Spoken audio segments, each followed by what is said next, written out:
பிரியமானவர்களே, ஆண்டவராகிய இயேசு கிறிஸ்துவின் நாமத்தினாலே உங்களை வாழ்த்துகிறேன். இந்த நாளிலும் நம்முடைய தியானத்திற்காக மார்க் எழுதின சுவிசேஷம் 4ஆம் அதிகாரம் 39வது வசனத்தை நான் வாசிக்கிறேன். அவர் எழுந்து காற்றை அதட்டி கடலை பார்த்து, இறையாதே, அமைதலாயிரு என்றார்.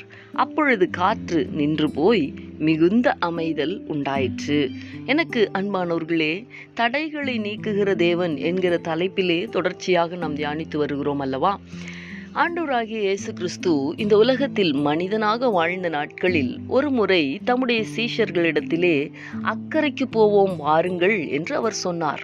படகிலே பிரயாணம் செய்த பொழுது பலத்த சுழல் காற்று உண்டாகி படகு நிரம்பத்தக்கதாக அலைகள் அதன் மேல் மோதிற்று. அந்த கப்பலிலே அதன் பின்னணியத்திலே ஆண்டவராகிய இயேசு கிறிஸ்து தலையணையை வைத்து நித்திரையாயிருந்தார் என்று நாம் வாசிக்கிறோம். சீஷர்கள் அவரை எழுப்பி, நாங்கள் மடிந்து போகிறோம் என்ற போது இயேசு எழுந்து காற்றை அதட்டி கடலை பார்த்து, இறையாதே, அமைதலாயிரு என்றார். அப்பொழுது காற்று நின்று போய் மிகுந்த அமைதல் உண்டாயிற்று. அன்பரே, இன்றைக்கும் நம்மை பயப்படுத்துகிற, நம்மை பாதிக்கிறதை போன்ற பல எதிர்மறையான சூழ்நிலைகளில் அன்றைக்கு சீஷர்களோடு கூட இருந்த அதே தேவன் இன்றைக்கும் நம்மோடு கூட இருக்கிறார். இயற்கையை மாத்திரமல்ல, அவர் சகலத்தையும் அவருடைய கட்டுப்பாட்டுக்குள் வைத்திருக்கிறார். அவர் அறியாமல் எதுவும் நமக்கு நேரிடுவது இல்லை. எந்த விதமான எதிர்மறையான சூழ்நிலையாயிருந்தாலும் அவர் சொல்லுக்கு கீழ்ப்படிந்துதான் ஆக வேண்டும். அந்த சொல்லுக்கு சகல எதிர்மறையான சூழ்நிலைகளும் அடங்கி போகும். கொந்தளிப்புகள், அலைகள் எதுவானாலும் அவைகள் அடங்குமானால் உங்களுடைய சூழ்நிலை அவருக்கு எம்மாத்திரம் நிச்சயமாய் மாறும். விசுவாசித்து ஜெபிக்கலாமா?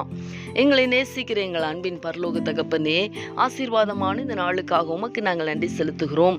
இந்த நாளிலும் நீர் காற்றை அடக்கி நீர் கடலை பார்த்து இறையாதே, அமைதலாயிரு என்று சொன்ன பொழுது காற்றும் கடலும் உம்முடைய வார்த்தைக்கு கீழ்ப்படிந்து மிகுந்த அமைதி உண்டானது என்பதை நாங்கள் தியானித்தோமே.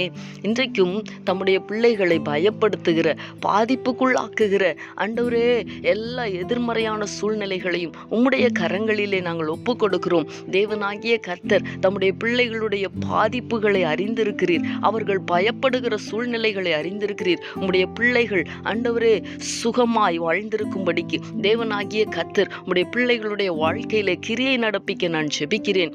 எல்லா விதமான எதிர்மறையான சூழ்நிலைகளின் மத்தியிலேயும் கர்த்தர் என்னோடு கூட இருக்கிறார், இவைகளை மாற்றுவார் என்கிற அந்த நம்பிக்கையோடு பயணம் செய்ய கர்த்தர் கிருபை தாரும். இயேசு கிறிஸ்துவின் நாமத்தில் வேண்டிக் கொள்ளுகிறேன் நல்ல பிதாவே. ஆமேன், ஆமேன்.